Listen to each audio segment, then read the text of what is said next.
जय श्री कृष्णा।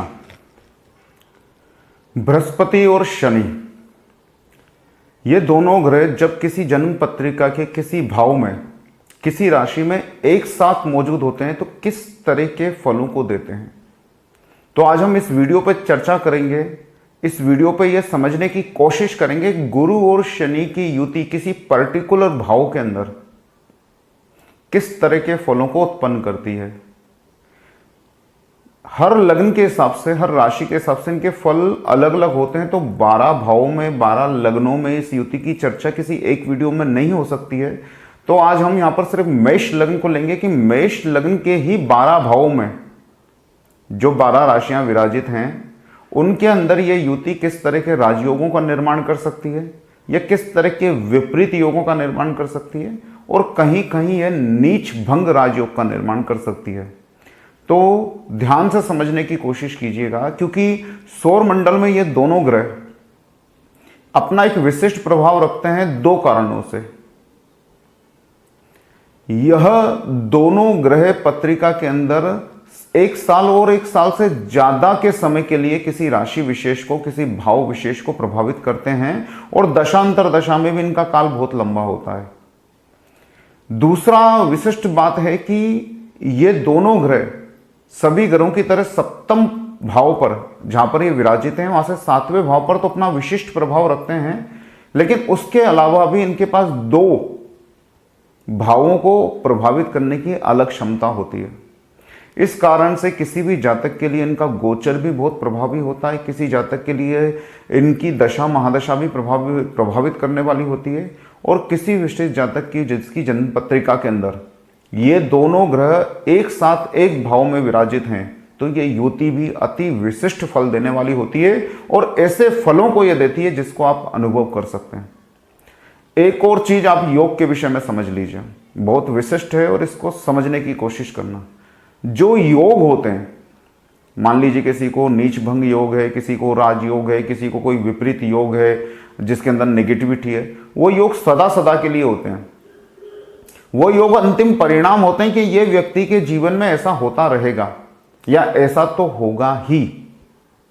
दशा अंतर दशा में किसी विशेष प्रभाव के कारण वो उस समय जागृत हो सकते हैं या सुप्त हो सकते हैं, लेकिन ये एक बेसिक परिणाम है। जैसे किसी की पत्रिका में राजयोग है तो विशिष्ट प्रकार की क्षमताओं से और सोशल सम्मान से युक्त होगा, या किसी की पत्रिका के अंदर दरिद्र योग है तो वो बीच में किसी दशा में अगर अमीर बन भी जाए तो पुनः उसकी धन संपत्ति नष्ट होने के योग बन जाएंगे। तो ये युति जो मैं आपको बताने जा रहा हूं, ये परमानेंट फिक्स योग रहेंगे किसी जन्म पत्रिका के लिए, उस जातक के जीवन में घटने वाली घटनाओं के लिए।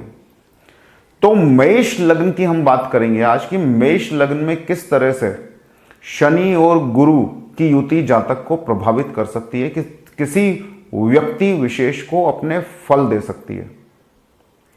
मेष लग्न के लिए गुरु नवम भाव और द्वादश भाव का स्वामी होता है, माने धनु राशि उसके नवम भाव में आती है और द्वादश भाव में मीन राशि आती है, और शनि उसके दसम भाव और एकादश भाव का स्वामी होता है। मकर राशि जो शनि के आधिपत्य में है वो दसम भाव में आती है, और कुंभ राशि आती है एकादश भाव में।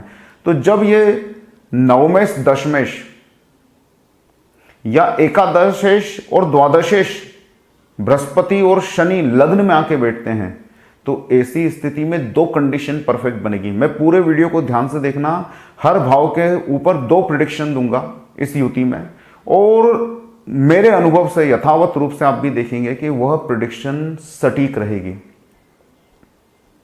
तो लग्न में बैठे हुए जुपिटर और शनि मेष लग्न के जातकों के लिए 2 तरह की संभावना प्रबल पैदा करेंगे। प्रथम तो लग्न में बनता हुआ पितृदोष उसकी मानसिकता को धीर गंभीर कर देगा, उसके स्वभाव को शांत कर देगा, और विशेष नकारात्मक परिस्थितियों में मायूस या डिप्रेशन में ले जाएगा। अगर चंद्रमा भी पीड़ित इस पत्रिका में कहीं है तो उसको मानसिक बीमारियां हो सकती हैं, सर से संबंधित कोई रोग हो सकता है। और शनि की उपस्थिति इस योग के अंदर, लग्न में भले ही नीच का शनि बैठा हुआ, लेकिन निश्चित रूप से ऐसा व्यक्ति कम उम्र से ही कहीं ना कहीं से व्यवसायोन्मुखी हो जाएगा, रोजगार प्राप्त करने के लिए, धन कमाने के लिए चेष्टावान हो जाएगा।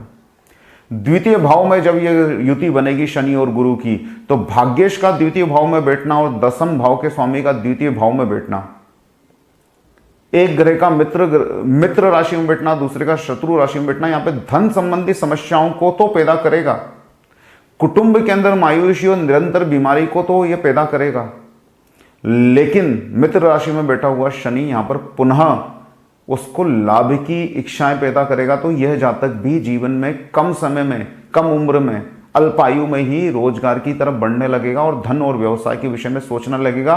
धन संग्रह की इनकी प्रवृत्ति विशिष्ट होगी। यहां पर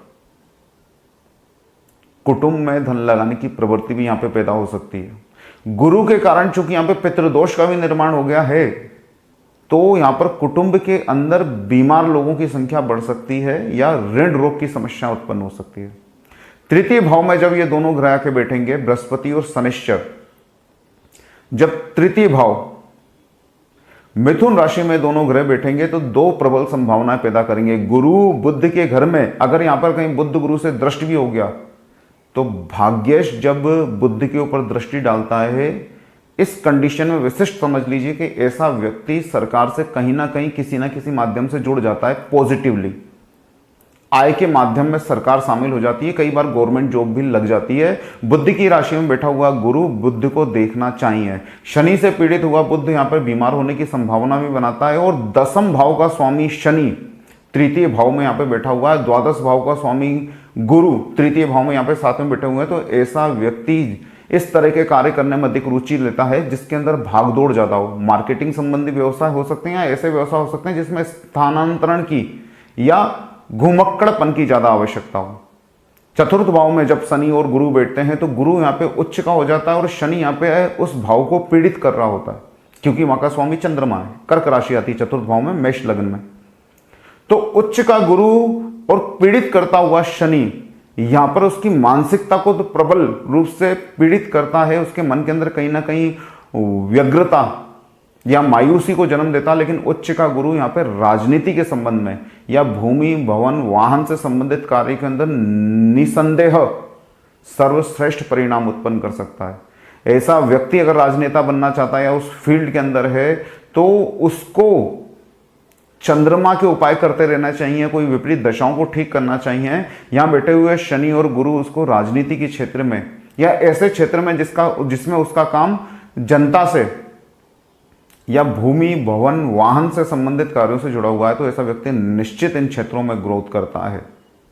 पंचम भाव में सिंह राशि के अंदर जब शनि और गुरु एक साथ उपस्थित होते हैं तो शत्रु राशि में बैठा हुआ शनि उसकी विद्या को विपरीत रूप से प्रभावित करता है। लेकिन यहां पे एक गारंटी और दे देता है कि उसकी बुद्धि को इस तरह से परिपक्व करता है कि जिस क्षेत्र में उसने विद्या हासिल की है उसी क्षेत्र में उसका रोजगार कहीं ना कहीं से वो फिट करने की कोशिश करता है। और दसम भाव का स्वामी और नवम भाव का स्वामी त्रिकोण में आके बैठा हुआ है, तो यहां पे पाराशर शास्त्र के अनुसार केंद्र और त्रिकोण का राजयोग का निर्माण होता है। यह चतुर्थ भाव में भी है, पंचम भाव में भी, और इस राजयोग के कारण निश्चित रूप से उसकी आर्थिक ग्रोथ होती है, उसको आर्थिक समृद्धि की प्राप्ति होती है। विद्या और संतान यहाँ पे थोड़ा सा विपरीत रूप से प्रभावित होंगे। और कई बार देखा गया है कि ऐसे जातकों को कन्या संतान अधिक होती है या संतान प्राप्ति में बाधाएं आती हैं।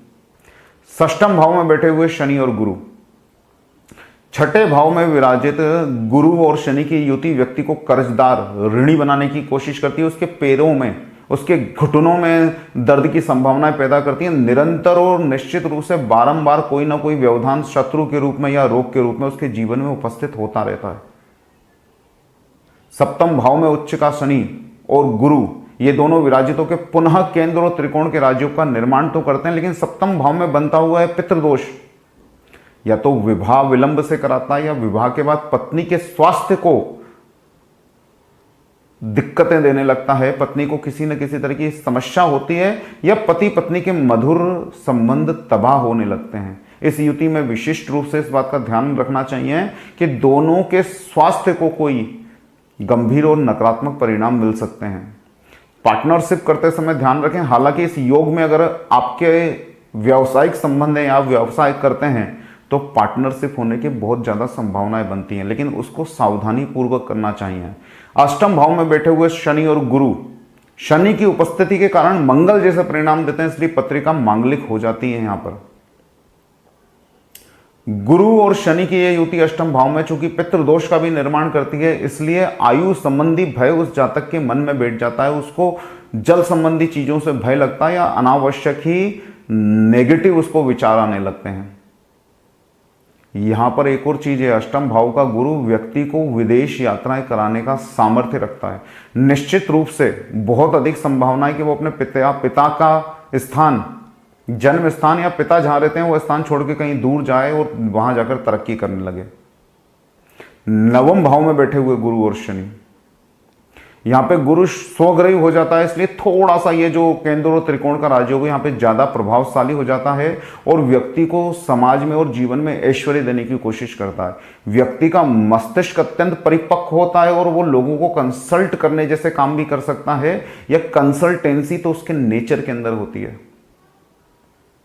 विद्या ऐसे व्यक्ति की उच्च होने लगती है और विद्या छोड़ने के बाद पुनः अग्रिम विद्या के लिए और कुछ सीखने के लिए वो ललायित रहता है जीवन के अंदर। इंट्यूशन पावर इन लोगों का जबरदस्त होता है और अपने भाग्य को ये निरंतर सौभाग्य में परिवर्तित करते रहते हैं। दसम भाव में बैठे हुए शनि और गुरु, यहां पे शनि स्वग्रही हो जाता है और गुरु नीच का हो जाता है, तो नीच भंग राजयोग का निर्माण होता है और शश योग भी यहां पे बनता है। यहां पे शश योग प्रभावकारी है, उससे पहले हंस योग भी बना है, लेकिन यहां पे शश योग इसलिए प्रभावकारी है क्योंकि शनि गुरु को पीड़ित करता है, इसलिए गुरु से बनने वाले योग यहां पे थोड़े से खंडित से हो जाते हैं। शश योग व्यक्ति को अपने व्यापार व्यवसाय में और समाज में निसंदेह कुछ विशिष्ट उपलब्धि देने की कोशिश करता है। अगर दशाएं सही हो तो व्यक्ति उनको प्राप्त कर लेता है और दशाएं सही नहीं चलती हो तो ऐसा व्यक्ति उन उपलब्धियों के लिए ललायित जीवन भर बना रहता है। नीच भंग राजयोग जीवन के अंदर संघर्ष के बाद सफलता देने की, व्यापार व्यवसाय रोजगार में कुछ विशिष्ट कर दिखाने की प्रवृत्ति देता है, और अगर दशाओं ने साथ दिया शुभ ग्रहों की तो ऐसा व्यक्ति कर दिखाता है। एकादश भाव में शनि और गुरु, यहां पे पुनः शनि स्वग्रही हो जाता है, मूल त्रिकोण राशि में आ जाता है और विशिष्ट रूप से त्रिषडायस भाव में पाप ग्रह शुभ फलदायी देते हैं, तो यहां पे शनि शुभ फलदाता बन जाता है, लेकिन भाग्येश और द्वादशेश यहां पे पीड़ित हो रहा है, जिसके कारण से उसके विवाह के अंदर दिक्कत आती है, शिक्षा के अंदर दिक्कत आती है, आयु संबंधी कष्ट होते हैं और भाग्य की उसको चिंता निरंतर बनी रहती है। गुरु की दशा अंतरदशा ऐसे जातकों को बेकार जा सकती है, दिक्कत वाली जा सकती है। शनि के कारण यहां पे चूंकि शनि स्वग्रही है तो दसवें सो के जब एकादशेश होता है शनि, तब यहां पर वो संभावनाएं पैदा करता है उसके कर्म के शुभ फलों की प्राप्ति के लिए, लाभ का अर्जन करने की क्षमता के लिए।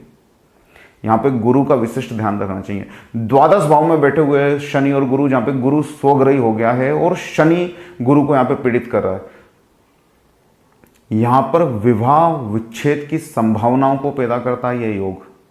द्वादश भाव में बनता हुआ पितृदोष, अगर यहाँ पे सूर्य और गुरु बैठ जाएं, सूर्य और शुक्र बैठ जाएं, शनि और गुरु बैठ जाएं, तो ऐसी स्थिति में विवाह विच्छेद की या विवाह के बाद के जो संबंध होते हैं पति पत्नी के बीच, वो मधुर नहीं रहते हैं, उनके बीच में निरंतर तनाव की स्थिति बनने लगती है।